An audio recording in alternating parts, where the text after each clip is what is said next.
$227. That's what it costs to fill up a hydrogen car in California. Right now, today. One tank, maybe 300 miles if you drive like your grandma. Oh, and there are only 51 places in America where you can even do this. 49 of them, California. Live in Texas, Florida, anywhere else? Congrats, you just bought a $60,000 driveway decoration. 10 years ago, this was supposed to be the future. Green car, refuels in 5 minutes, no range anxiety, just clean water vapor coming out the back. Every automaker was hyped. Governments threw billions at it. This was it. So, what the hell happened? This is the Truth Project, and today we're going to follow the money.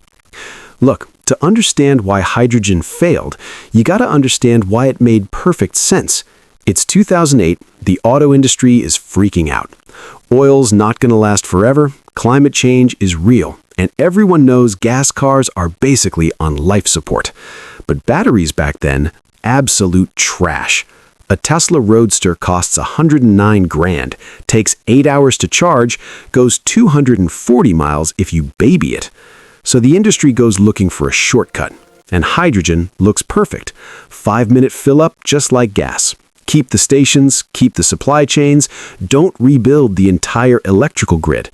Japan goes all in, Germany follows, Toyota bets the entire company on it.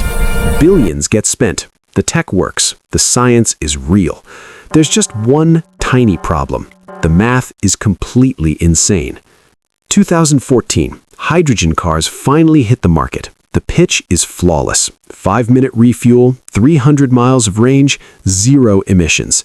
Now jump to 2023. Hydrogen cars sold worldwide that year, about 2,400. Electric cars in the same period, 2.4 million. That's not even competition. That's a massacre. In the US, sales dropped 80% in a single year. One major brand just sold under 300 cars in 6 months, nationwide. Another brand just quit completely, paid dealers to take the cars back. Oh, and Toyota, the company that bet everything on this, cut their hydrogen R&D budget by 70% in 2023. This isn't some technology waiting for its moment. This thing already died. So why? 2 reasons: money and physics. Let's start with the money, because honestly, it's kind of amazing. Hydrogen fuel in California costs about $36 per kilogram right now. A full tank, somewhere between $180 and $227. So let's do some quick math here. Gas car, about $15 for 100 miles. Electric car charging at home, roughly $4. Hydrogen, $50. 12 times more than charging at home, 3 times more than gasoline. Now, automakers aren't stupid. They know this looks ridiculous, so they throw in $15,000 worth of free fuel with every car. Sounds generous, right? Except eventually that runs out. And now you're paying $500 a month just for fuel. That's literally a second car payment. And good luck selling it. The used market basically doesn't exist. But here's where it gets interesting. Building a hydrogen station? $2 to $5 million. A DC fast charger for electric cars? About $150,000. California spent over $200 million in taxpayer money, built about 50 stations, half of them broken or empty at any given time. And in 2020, Shell shows up and says, "Give us $40 million, we'll build 48 more stations." California says yes, Toyota says yes, everyone's excited. 3 years later, Shell built 8 stations, then took the rest of the money, said never mind, and walked away. Closed their existing 5 stations too. Reason? Quote, political and economic uncertainty. Translation, this doesn't make money. So now you've got drivers waiting hours at broken pumps, driving 40 miles round trip just to find fuel. Energy companies looked at this whole thing and just left. No stations means no customers. No customers means no stations. Classic death spiral.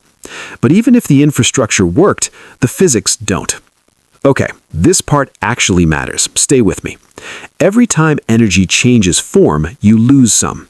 Electric car, pretty simple. Electricity goes in the battery, battery powers the motor. About 80% of that energy makes it to the wheels. Hydrogen car? Bit more complicated. First, you use electricity to make hydrogen, then you compress it to 10,000 psi, then you truck it to the station, store it there, then convert it back into electricity in the car. How much energy is left? 27%. You lose 73%, 3/4 of it just gone. Think about it like this. You hand someone a dollar bill, they hand you back a quarter, and then charge you $4 for the service. That's hydrogen. That's why it's so expensive. You're not paying for fuel, you're paying for waste. Oh, and here's the other thing nobody really talks about. Most hydrogen today comes from natural gas, about 95% of it. So the tailpipe looks clean because all the pollution happened at some refinery you'll never see. You're basically burning fossil fuels with extra steps and worse efficiency. None of this is hidden information, by the way. Toyota's own VP said in 2023, the passenger car market has moved to batteries. When the company that bet $10 billion says it's over, that's not a warning, that's a coroner signing the death certificate. 2024, hydrogen car owners start filing lawsuits. Fraud, false advertising. One guy writes, "I trusted this brand, I believed what they said, and now I feel completely screwed." These weren't skeptics, these were believers, early adopters who actually wanted this to work. Let me tell you about Malcolm Boehm. He lives in Marin County, California. There's one hydrogen station in the entire county. One, Mill Valley. He's standing in front of a broken pump. He says, "I'm stuck. I can't drive home because then I won't be able to get back here. I'm literally trapped." And this isn't one guy having a bad day. In Torrance, one station pumped out contaminated fuel. 75 Mirai cars permanently destroyed, all at once. Other drivers reporting brake failures. One woman hit the brake pedal, car accelerated forward, spine injury.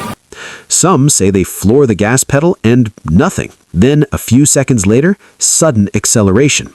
Sound familiar? 2014, Toyota unintended acceleration scandal.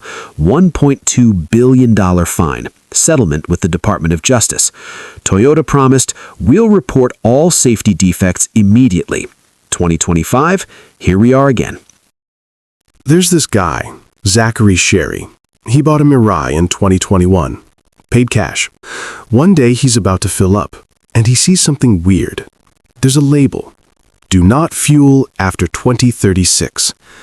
His car has an expiration date printed on it, like a carton of milk. In 11 years, this car just stops. Toyota never mentioned this when he bought it. At first, people sued individually, starting in 2024. Then, in November 2025, 700 people came together. They filed a class action lawsuit in federal court, under RICO. You know what that is? That's the law they use to prosecute the mafia. Organized fraud. The complaint is 142 pages. They're asking for $5.7 billion. And it's not just Toyota they're suing. The dealerships, too. Toyota Financial Services, too. They all worked together, allegedly. The lawsuit asks this question. Toyota, when did you know? In 2017, when Shell announced they were pulling out? 2019, when 45 stations shut down? 2020, when your internal emails said infrastructure crisis. But they kept selling in 2021 and 2022 and 2023. The ads kept running. Drive the future. And Toyota Financial kept collecting loan payments on cars people couldn't drive. Trial date is March 20th, 2026. Wait. This company did the same thing 10 years ago. Hid the sudden acceleration problem, paid a $1.2 billion fine, said, "We'll never do this again." And here they are in court again. The 700 people paid their own money. But here's the thing. California spent $260 million over 18 years. Tax money. They gave Shell $40 million. Build us 48 stations. Shell built 8. Where's the rest of the money? Nobody knows. And right now, California is still spending $20 million a year on hydrogen infrastructure. Right now, as we speak. Hold on. California was spending money, right? So they must have known. 2019, 45 stations closed. 2020, Shell pulled out. 2021, the infrastructure collapsed. California kept giving out rebates. Did they warn anyone? Nope. What about the media? From 2017 to 2024, 7 years. Major news outlets that properly covered this? Almost none. Those 700 people figured it out themselves only after their cars completely broke down. Think about it. You're shopping for a car in 2021. The government gives you $8,000. You can use the HOV lane. Save the planet ads everywhere. The governor drives one. It's made by the world's biggest car company. You would have bought it. Be honest. These 700 people aren't special. They just believed. So this isn't about 700 people. This is about the system. Look at this. Sudden acceleration. $1.2 billion settlement. Never again. Hydrogen cars. $5.7 billion lawsuit. 10 years apart. Same company. Same accusation. They knew and they sold anyway. Is this the last time? Or in 10 years, with some new technology, will another 700 people be standing in court? And next time, will you be one of them? Here's why we're recording this. These things disappear quietly. Lawsuits settle, records get sealed. The media moves to the next story. People forget. And then 10 years later, the same thing happens again. Different technology, different promises, different people.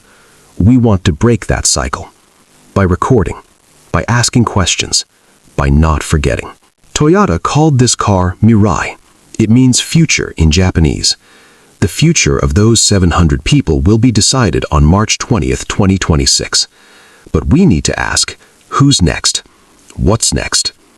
We're going to keep recording, because someone has to remember. This is the Truth Project. See you next week. If you have questions about any of these topics, or want me to dive deeper into specific areas, leave a comment below. Your curiosity and engagement help shape the next videos I make. The more specific your questions, the better I can address the real issues you're facing. Drop a comment, share this with someone who needs to see it, and let's keep building understanding together.